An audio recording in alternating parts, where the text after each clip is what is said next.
everybody. So today is day 8 of the quarantine. And I was looking and I think I've been here 12 days. Yeah, 12 days. So I was literally in the country 4 days before all this happened. But anyway, it's still going really well. This morning we did our work. Carmen and I did our workout again. So funny, Carmen is calling me her personal trainer, which is kind of funny. Because I'm barely, I barely exercise enough at home to be like super fit, but it's actually been really fun.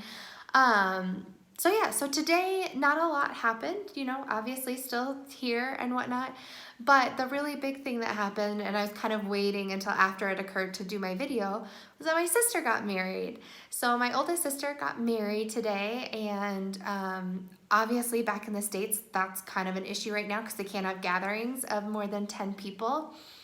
So she got married in Iowa, which is where she lives, and but most of my family lives in Illinois, and Illinois is under the shelter in place thing right now, and so they couldn't leave, and obviously couldn't have a huge gathering of more than 10 people.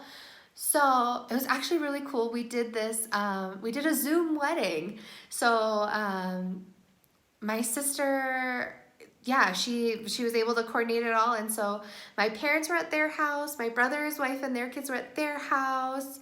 My other sister's down in Alabama. I'm in Peru. Her husband's family also Zoomed in. It was actually kind of cool. So yeah, we did a Zoom wedding.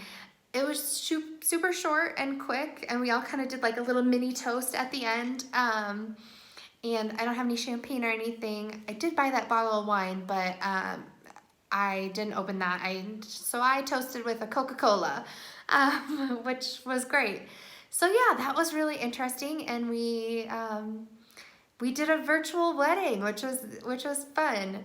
Yeah, and the other thing is, so then it takes mealtime here takes a lot longer, and I don't know if that's mealtime here in Peru or just we're quarantined. We don't have anything else to do. So like we started dinner at 7 o'clock and we just ended, and it's 9:30. So we had a 2.5 hour long dinner. We weren't eating the whole time. We ended up talking so much. Carmen, Jay, and I just talk for forever. So yeah, breakfast usually lasts at least an hour and a half. Lunch usually lasts about an hour and a half. And tonight dinner lasted 2.5 hours. But it's fun. We just kind of talk about like what's going on. Apparently there's some guy around here that has, he's opening up like a children's hospital not far down the road. I don't think it's opened yet or something. Anyway, but and it was interesting because he's opening a hospital for children, specifically for children with cancer. But as I was talking to them, apparently a lot of Peruvians don't get cancer. And so we were kind of speculating, or at least not around here. And so we were kind of speculating as to why that would be. And I think, I have no data to support this, so just be aware of that. But I think maybe it's because they don't eat anything with preservatives. Everything they eat is fresh. Like they get fresh chicken. Like the chicken's never even been frozen, I don't think. Like they get fresh chicken from the market. They get fresh fruit and vegetables. I mean, nothing has preservatives. Nothing. I mean, those random few things that I showed you when I was going through, but like barely anything they have has preservatives. So yeah, so I think maybe that's why. But anyway, apparently this guy that is doing the children's hospital has offered to have the hospital used for people that have coronavirus. So we were kind of talking about like, oh, that's maybe not great to have all the people who have coronavirus come and be, just right down the street. But then we looked up, and in Cusco, so far there's only been like 6 to 10 cases total of coronavirus in Cusco.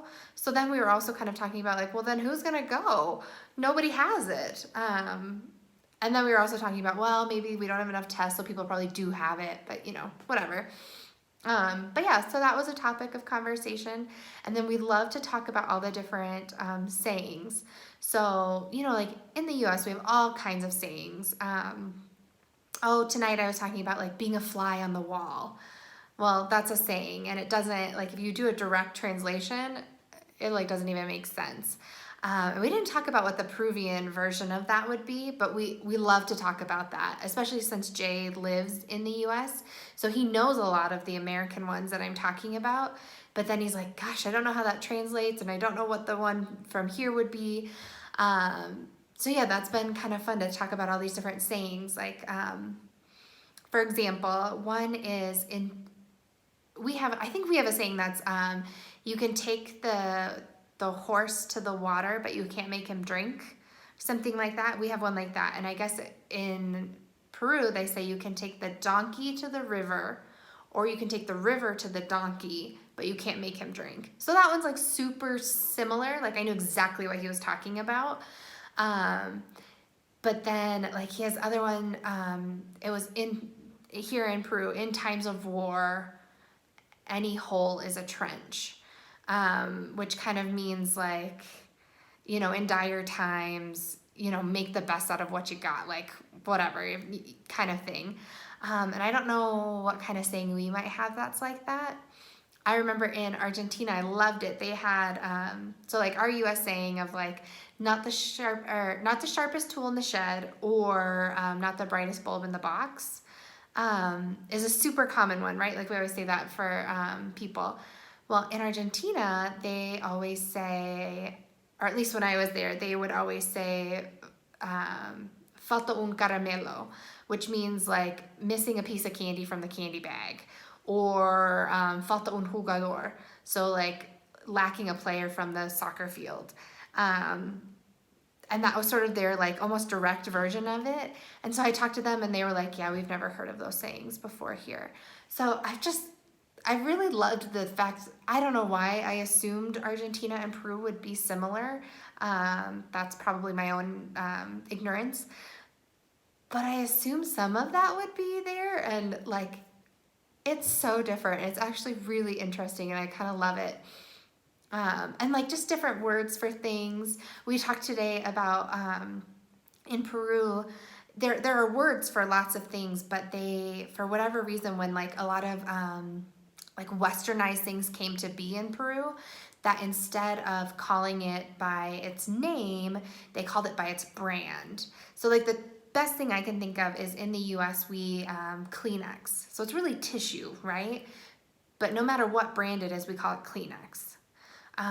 So here, like in the morning, we've been having oatmeal, and they call it Quaker, which is Quaker, like Quaker oats.